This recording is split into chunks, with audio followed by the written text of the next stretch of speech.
Welcome to Things You Don't Know. Today, as usual, I am joined by my wonderful colleagues, Dr. Sean Deneen, a world-class historian, Chandler Foster, who brings just a fresh note of so much to our team, and we're so happy to have him. He's a recent graduate of my alma mater, Emory and Henry University. Yes, sir. Yeah. So listen, today we're doing a very special episode in honor of the 250th anniversary of the United States. Now, 250 years is a reasonably long time for any country. And when a nation reaches a milestone like that, people naturally look back on documents, wars, leaders, turning points. But we're taking a different route. Today, we're looking at the United States through its patriotic songs. Yay, Rob, for some difference, right, guys? Absolutely. Quite so. Because what songs can do, friends, they carry history in a very different way from textbooks. A law can tell you what a nation formally declared. A treaty can tell you what governments agreed to. But a song can tell you what a people felt, what stirred them, what frightened them, what moved them, united them, or gave them hope. And some of these songs are so familiar that people just stopped actually thinking about what they mean. We can grow up hearing them at school, at parades, at ball games, in movies, or on holidays, but we never really stop to ask, where did this come from? Why did people start singing this? What were they trying to say? What message were they trying to convey here? Spot on, Chandler. Exactly. And today, we're going to slow down and do just that. We'll look at songs that are stirring, prayerful songs, ironic songs, celebratory songs, and songs that are even a little critical because patriotic music in America has never, and I hope it never does, just be one thing. It's a multiplicity of things. It's layered. Right, Dr. Deneen? Absolutely. We're going to talk about nine wonderful songs: the Star Spangled Banner, our national anthem; America the Beautiful; God Bless America; Yankee Doodle; my personal favorite, the Battle Hymn of the Republic; My Country 'Tis of Thee; This Land is Your Land; You're a Grand Old Flag; and the Stars and Stripes Forever. Man, that's a pretty wide range there, Dr. Zanine. We've got battle songs, flag songs, hymns, marches, and songs that sound cheerful until you really think about them. Yeah. Yeah. So as the U.S. turns 250, we're asking not just what America has done, but what America has sung about themselves. And why, Dr. Deneen? Start us off with the one that most people would probably name first, okay? My pleasure. That would be the Star Spangled Banner, our national anthem. It begins with one of the most famous questions in American music. We'll say, can you see by the dawn's early light? And that question is not a poetic declaration, it is literal. The lyric comes out of a real historical moment. The War of 1812, see our podcast about that, specifically the British bombardment of Fort McHenry in Baltimore Harbor. Wow, and that right there already changes the mood because if you just hear the anthem in a ceremonial setting, then you may not really stop and think that it came out of a battle scene. Exactly. Francis Scott Key had watched the bombardment from a ship. He was trying to negotiate a prisoner exchange. Through the night, the fort was under attack. Smoke, explosions, darkness, and uncertainty. So when the morning came, the question was whether the fort had held and whether the American flag was still flying. That's why the lyric asks whether the flag can be seen by the dawn's early light. So, from the very first line, this is not a comfortable or settled song. It's a song of suspense. You know that, Chandler? It is kind of surprising in some ways, huh? It's kind of surprising, and honestly, to me, it's kind of scary. And what I mean by that is people sometimes hear the anthem as a routine performance piece, but if you think about it, the words are actually very tense and quite scary. They're anxious. Dr. Weaver, they're actually asking if the country even made it through the night.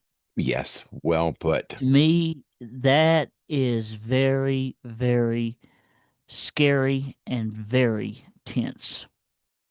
You're right, Chandler. And when Key writes, "What so proudly we hailed at the twilight's last gleaming," he's saying, "That's the flag we proudly saw the evening before. Was it still there after the attack?" Then comes that famous image. The rocket's red glare, the bombs bursting in air, gave proof through the night that our flag was still there. The explosions themselves lit up the darkness just enough to show the flag and everything it stood for remained. So the violence becomes evidence. The attack itself reveals the survival. And that is a powerful idea, almost paradoxical. The thing meant to destroy becomes the thing that proves endurance. And I think that may help explain why the song has such intensity. This is not a leisurely, patriotic reflection. It's a song born under pressure.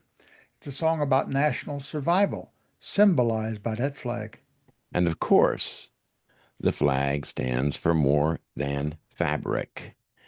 It stands for continuity, resistance, identity, and the survival of the political experiment itself. What do you think, Chandler? Well, Dr. Weaver, I think that that's why the anthem still hits people, even if they don't consciously think through every line. Beneath it is a simple human question. After the crisis, what is left standing? That's well said. Dr. Deneen, one of the interesting quirks here is that the melody wasn't originally American. Can you walk us through that?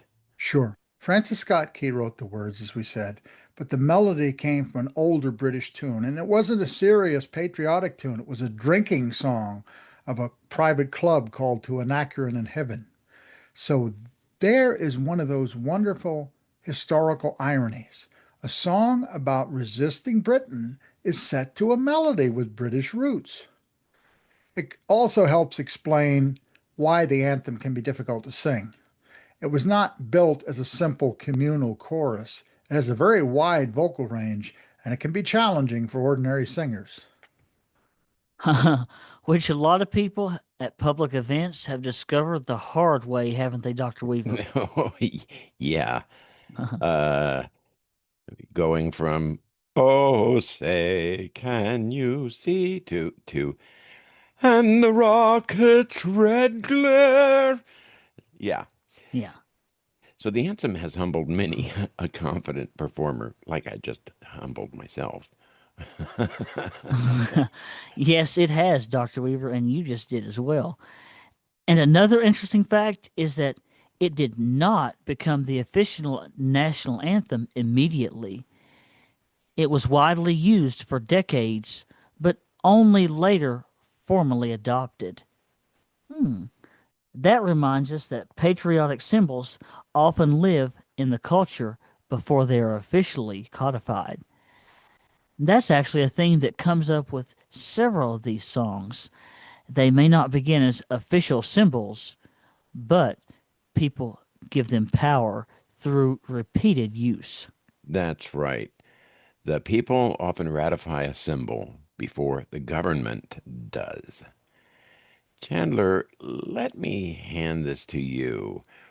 When you hear the anthem in the context of the 250th anniversary, what stands out to you? Well, to me, Dr. Weaver, what stands out is that it's not it's not really a song of boasting. It's a song of endurance. And that surprises some people because patriotic music is often assumed to be triumphant from start to finish. But This one's not like that. This one begins of uncertainty. It says a lot about America that its anthem is not, well, we were always secure, but we were tested. And when we were tested, we held. And that, to me, feels fitting for a country with a messy, difficult, and unfinished history. That is a strong way to start because it gives us one version of patriotism as survival. But not all patriotic songs sound like that. I wonder, Chandler, if you could ask Dr. Deneen about the next one because it moves us into a very different emotional landscape. We're talking about America the Beautiful. Oh, yes. Well, Dr. Deneen, if the anthem is about surviving a night of bombardment, then America the Beautiful feels almost like the opposite. Where does that song come from and why does it feel so different? Well, Chana, it feels different because it comes from a different kind of inspiration. America the Beautiful is associated with Catherine Lee Bates, who was struck by the grandeur of the American landscape, especially during her travels in the West. And you could hear that immediately. Oh, beautiful for spacious skies, for amber waves of grain, for purple mountain majesties above the fruited plain. This is not a battle song, it's a panoramic song. Oh, but it doesn't stop at scenery. That's what makes it deeper than a mere landscape poem. The song also turns to ideals. The line, God shed his grace on thee, and crown thy good with brotherhood from sea to shining sea, is especially important. It implies that beauty alone is not enough. The country must be morally crowned with brotherhood. And that word brotherhood does a lot of work. It suggests unity, mutual care, civic fellowship. It suggests that a nation's physical greatness is incomplete without moral community. So, in plain language, the song is almost saying, America is beautiful, but beauty is not the whole story. The real test is whether the people live up to what the land seems to promise. Yes, it's a challenge. It's contemplative rather than combative. A field, a mountain range, an open sky. Those are images people can gather around. And that matters in national life because not every patriotic expression has to come from conflict. Chandler, what do you think this song says about how Americans have imagined their country? Well, I think it says that Americans have often tied national identity to physical vastness and beauty, but the song also makes clear that natural beauty is not the same as justice or virtue. That's why the lyrics about grace and brotherhood matter so much. They keep it from becoming shallow scenery worship. Oh, yeah. And that's a very useful distinction. Dr. Deneen, before we move on, give us one nice, concise, tidy little takeaway for listeners. What is the heart of America the Beautiful? The heart of it is this gratitude for the land, paired with a hope that the nation becomes morally worthy of it. Good, good. Okay. That gives us another form of patriotism. Patriotism is gratitude and aspiration. Now, let's move into a song that turns patriotic feeling into something even more openly devotional. Dr. Deneen, hand this one off to Chandler. My pleasure. Chandler, if America the Beautiful is partially a hymn of gratitude, then God Bless America sounds even more directly like a prayer. What strikes you first about this one? Well, the first thing is just how plainly prayerful it is. You know, God bless America, land that I love. Stand beside her and guide her. There's really no mistaking the tone. It doesn't begin with battle and it doesn't begin with description. It begins with an appeal. And that appeal is both for protection and direction. Stand beside her and guide her. Not just bless the country in a vague way, but accompany it and guide it. And that is our responsibility as citizens. Absolutely. That's one reason this song has had such staying power. It captures patriotic feeling in the form of supplication. It suggests that love of the country includes humility. The nation needs guidance, not just praise. Absolutely, Dr. Deneen. And then you get those lines that move geographically from the mountains to the prairies to the oceans white with foam. It gives you the sense of wide American space, but in a softer way than America the Beautiful, less painterly, more sweeping and musical. Well put. And the song is associated with Irving Berlin, who is himself a remarkable American story. He was an immigrant who became one of this country's great songwriters. And that matters a lot also. The fact that one of America's best known patriotic songs came from an immigrant composer is itself a statement about the country at its best. American patriotism has often been renewed by people who arrived from somewhere else, chose to come here, and then attached themselves deeply to the American experiment. Now, that's one of the most moving things about it, actually.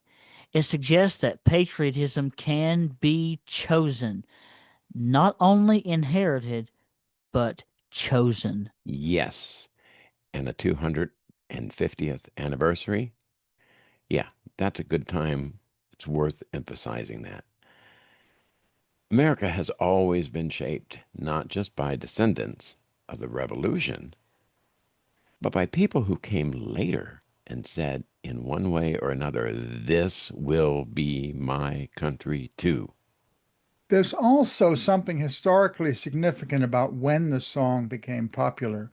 It resonated in times of uncertainty, the Great Depression, the civil rights struggles after 9/11, when people wanted reassurance, stability, and unity. Yeah, that's nicely said, Dr. Deneen. I'm going to ask you a transition question here. If God Bless America shows patriotism as prayer, what shows patriotism as something, more playful, perhaps even ironic? That can't be anything else. It would have to be Yankee Doodle. Yankee Doodle went to London riding on a pony. All right, Deneen, take us into it. Yankee Doodle is one of the most interesting patriotic songs because it did not begin as flattering at all. It, be- That's right. it began as a mocking song, a way of the British ridiculing unsophisticated colonial Americans as ignorant provincials. Which to me, that's kind of bizarre because by the time most people encounter it, it sounds almost like a nursery rhyme. Exactly, and that shift is part of the story. The famous line, stuck a feather in his cap and called it macaroni, makes little sense to modern ears unless you know the period slang. Macaroni referred to someone who was excessively fashionable, almost absurdly stylish. It's also the name of a house of ill repute in London. So the joke was that this supposedly crude colonial fellow thought a simple feather made him look cosmopolitan, probably to the girls at the Macaroni Club. Oh, so the insult is essentially this unsophisticated person thinks he is fashionable and refined. Uh-huh. But he's just the opposite. It's like trying to be sophisticated when he's not, basically, is what they're saying. in fashion. Quite so. And Doodle itself is basically saying, well, he's a fool. Right. So it begins as condescension. But then Americans do something very interesting. They take the insult and reclaim it and run with it. Yeah, and that act of reclamation may be one of the most American things imaginable. Absolutely. And take a sneer, wear it anyway, and then turn it back on the people that use it against you. And friends, that's exactly what happened. The song that was meant to diminish colonists became one of the tunes most associated with American identity and even independence. The tune Chow Hoy changed sides, in effect. Yes, which means the song's history is actually a little lesson in political psychology. Identity is not only formed by what you call yourself, sometimes it is formed by what your opponents call you and what you decide to do with that. If you can turn it on its head, more power to you, big guy. That's very true, Dr. Weaver. And groups often become stronger when they learn to absorb ridicule and turn it into solidarity. Absolutely, yes. What begins as mockery becomes a badge of honor. And by the Revolutionary period, that mattered. The colonists were not only fighting militarily, they were also developing a separate sense of themselves as a people. So, if the Star Spangled Banner is patriotism as endurance, Yankee Doodle is patriotism as defiance. And maybe a little humor, too. There's something almost mischievous about adopting the song anyway. That's a very good observation, Chandler. Patriotism is not always solemn and high. Sometimes it can be cheeky. Sometimes it's the ability to grin at contempt and keep on going. And that's a very American combination. Resilience with a little audacity. Chandler, how about you take us to the next one because it moves from playful defiance into something a whole lot heavier. The Battle Hymn of the Republic. All right. Well, Dr. Weaver, if Yankee Doodle has irony and playfulness, then Battle Hymn of the Republic feels much, much heavier. Why is that, Dr. Weaver? Well, because it comes out of the Civil War, one of the deepest crises in American history. The words most people know were written by Julia Ward Howe, and they gave the song a powerful biblical tone. It's written to the tune of a very famous song called John Brown's Body, but you hear that biblical tone in the opening lines. Mine eyes have seen the glory of the coming of the Lord. That is patriotic music, but it's also moral music. It presents the struggle as part of a larger contest between justice and evil. And that's why it feels so intense. It's not just about waving the flag, but it's about what kind of nation America is supposed to be. Exactly.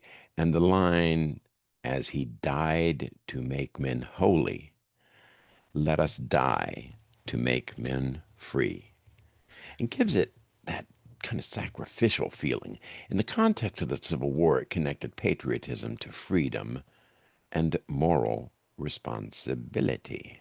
So, if some patriotic songs celebrate the nation, this one challenges the nation to deserve its ideals. And that may be why it still feels powerful. It still treats patriotism as something serious, not casual. Right. So if God Bless America is a prayer for guidance, then Battle Hymn is patriotism under moral judgment. Dr. Deneen, maybe you can take us to the next one. My pleasure. The next one we're looking at is My Country, 'Tis of Thee. It's now simply called America. It opens with a very direct declaration. My country, 'tis of thee, sweet land of liberty, of thee I sing.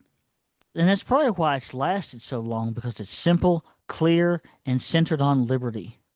Yes, unlike some of the other songs, it is not tied to one battle or one crisis. It presents freedom itself as the heart of American identity. And there's an irony too. The melody is the same as the British anthem, God Save the King or God Save the Queen. So, once again, American patriotism is reusing a British tune for an American purpose. Which says a lot about history. Nations often reshape inherited traditions rather than creating everything from scratch. And the song also ties liberty to memory and ancestry with lines like Land where my fathers died, Land of the Pilgrim's Pride. So, its message is pretty clear. America is imagined here as a land defined by liberty. Yes, simple, direct, and very durable. Chandler, how about talking about the next one for us? All right, this land is your land. I love this song. This Land is Your Land is one of those songs that many people first hear as children, and it sounds warm, welcoming, and simple. This land is your land. This land is my land. But the older I get, the more I hear layers in it. Well, that's because there are layers. Now, Woody Guthrie wrote it in a way that sounds accessible and almost, well, folksy, but it carries real social gravitas, real social meaning. And one of the reasons it resonates so well is it maps the nation by place: California, New York Island, Redwood Forest, Gulf Stream waters. Like America the Beautiful, it spans the nation geographically. But unlike America the Beautiful, it sounds less elevated and more common, more shared. Oh, yeah, it sounds like ordinary people claiming the country. That's an excellent phrase, claiming the country. Refrain says not just this land is beautiful, but this land is yours. This land is mine. It is the language of belonging. And that belonging is socially significant. The song is patriotic, but it also raises the question of who gets to enjoy the country's promise. Some versions and some verses make that even more explicit, asking what happens when access to work and money is limited, or when inequality undercuts the idea of a shared national inheritance. So, this here is a patriotic song that can also function as a critique. Yes, yes, yes. And that is important. Love of country does not always mean uncritical praise. Sometimes it means insisting that the country include the people it claims to represent. That is something we need to be aware of today. And speaking from experience, Dr. Weaver, I can tell you that just because I love my country, that doesn't mean that I don't have some critical things to say about some of the things that are happening today. Absolutely. And that makes this song especially fitting for modern audiences. It allows patriotism and social conscience coexist.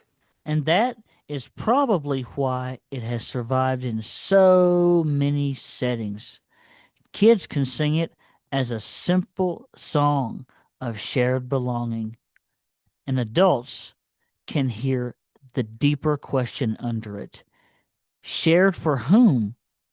Shared how fully? Exactly. It works at multiple levels. And for the 250th anniversary, it raises a very useful question. After 250 years, how fully has a promise of belonging been extended? That is not an anti patriotic question. It is a profoundly patriotic one. Because it asks the country to become more fully what it says it is. And that might be one of the best definitions of healthy patriotism we get in this whole episode. I do really agree with you. Now let's pivot into a very different tone again.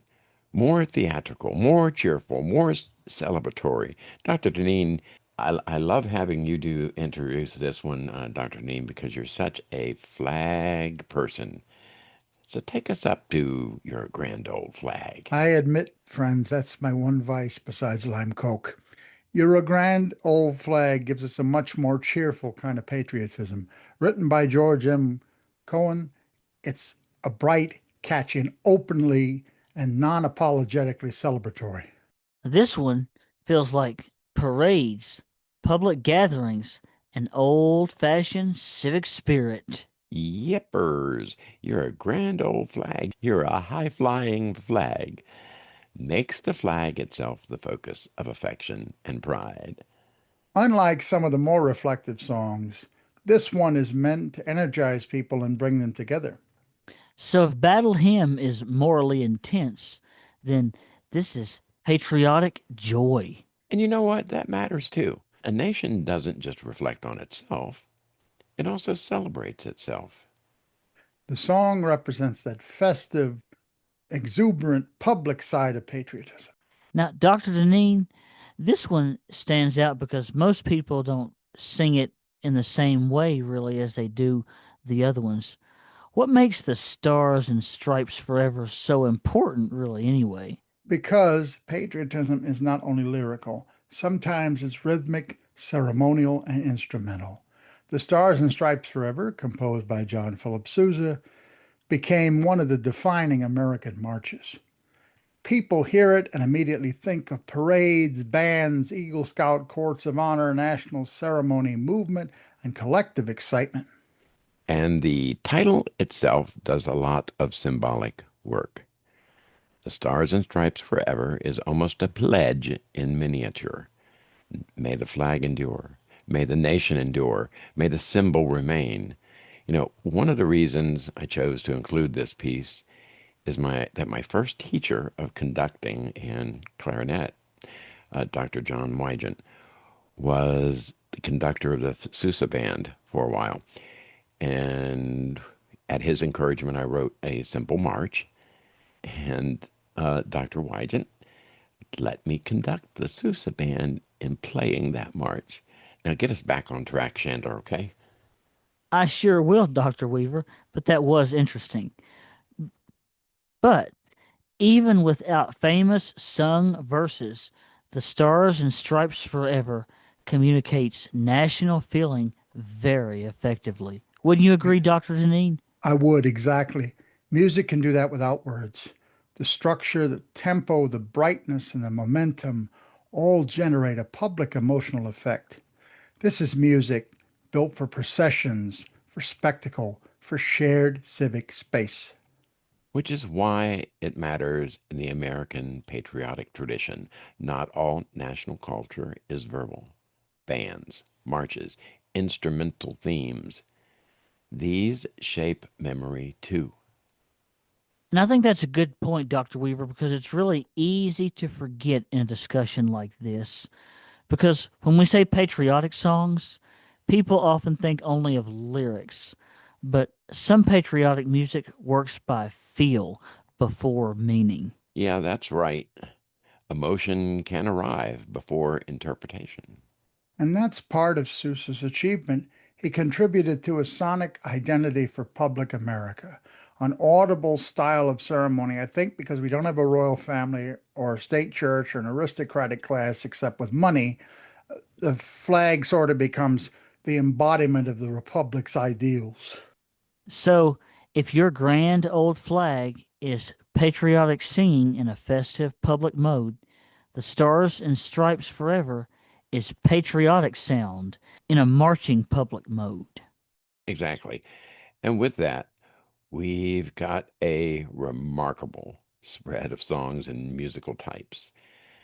Let's now step back and ask what these songs taken together actually tell us about America at 250 years. Well, Dr. Deneen, When you put all of these together, anthem, hymn, folk song, march, satire turned pride song, what kind of picture emerges here? An amazing one, a layered one, a contradictory one, a revealing one. These songs show that American patriotism has never been one note. The Star Spangled Banner gives us endurance under attack. America the Beautiful gives us gratitude for the land paired with aspiration toward moral community. God Bless America gives us a national feeling as a prayer. Yankee Doodle gives us defiant self invention. The Battle Hymn of the Republic gives us moral seriousness and judgment. My Country 'Tis of Thee gives us liberty as the core ideal. This land is your land gives us both belonging and critique. Your grand old flag gives us a civic celebration, and the stars and stripes forever give us ceremonial energy and public spectacle. And taken together, that means patriotism in America is not just one single emotion. It can be proud, it can be grateful, anxious, joyful, demanding, reflective, and even corrective. And that may be the most important takeaway of this whole episode here, folks. The patriotic feeling is not a single posture. It is a family of responses to a shared national story. Very well put, Chandler. And that story itself changes over time. Songs from different era highlight different facets of the nation because they emerge from different awarenesses and different needs. A country at war sings differently than a country at a civic celebration. A nation reflecting on land and beauty sings differently than a nation confronting slavery or inequality. And I think that that really matters, especially for our younger listeners. Some people hear the phrase patriotic songs and assume that that means simplistic songs, but these are not simplistic. Some of them absolutely are catchy and celebratory, yes, but several are also wrestling with very big and important questions like who belongs? What is freedom for? What makes a country worthy of praise? What does it mean to survive?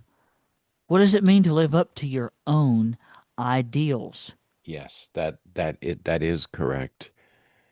Mature patriotism should be able to handle complexity. It should be able to love a country without pretending that the country has always been flawless. Right, so. And these songs show us different ways Americans have attempted that balance. Some lean more toward praise, some more toward aspiration, some more toward judgment, and some more toward communal belonging. But together, they form a kind of emotional archive. Oh, Dr. Dean, that phrase emotional archive is really good because these songs are preserving not just facts, but moods. You can almost feel the centuries shifting as you move from one to another. Yes, the Revolution sounds different from the War of 1812. The Civil War sounds different from the folk democratic voice of the 20th century. The slang patriotism of Cohen sounds different from the prayerfulness of Berlin. And that variety is fitting, my friends, for a nation as large and historically complicated as the United States. A 250-year-old country would and should have more than one musical self understanding. And it should, Dr. Deneen. If it only had one, then that might mean that the culture was flatter than history deserves. Yes. You know, as the United States marks its 250th anniversary, these songs invite us to reflect on more than sentiment. They invite us to think about what Americans have loved, feared, hoped, defended, celebrated, and argued over. They remind us that patriotism is not only about waving some flag, it's also about what people mean when they sing. And perhaps that's why these songs last so long.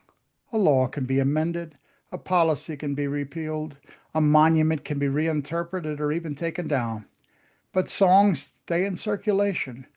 They are memorized, sung in childhood, revived in moments of crisis, rediscovered in adulthood. They become part of how a people remember themselves. And maybe also part of how they challenge themselves, because several of these songs don't just say, America is good. They say, in different ways, America should be worthy of its promise. And that feels like the right spirit for a 250th anniversary. Not blind celebration, not cynicism, but serious appreciation mixed with honest reflection. I think you got that right, Chandler. So perhaps the question we leave listeners with is this: which patriotic song speaks most honestly to your idea of America and why? Is it the song of survival, the song of beauty, the song of liberty, the song of moral struggle, the song of shared belonging, or perhaps the song of celebration? And what does your answer say? Not just about the country, but about what you believe the country ought to be. If I can answer that very briefly, when I was 6 years old in a first grade classroom, my wonderful teacher, Miss Jackie Hanson, who moved heaven and earth to help me get an education in spite of my exceptionality. She sang every one of those songs in class one day. And I tell you, I almost floated out of my desk into another world because she was telling us these are the wonderful things that have been done. This is what remains to be done. And when she finished singing, she pointed at each one of the students in that class and said, and it is up to you and I to see that they get done. That was 46 years ago, and I've never forgotten that. Well, Dr. Deneen, that's a really good question, especially for anyone who's listening this year. It is. Listen, thank you for joining us on this special episode of Things You Don't Know. If you enjoyed this episode, folks, please leave a like and a comment. Share it with someone who loves history, music, or American culture. And come back next time for more stories, more context, and more things you may not know. Thanks Thanks for for listening. Thanks for listening. listening.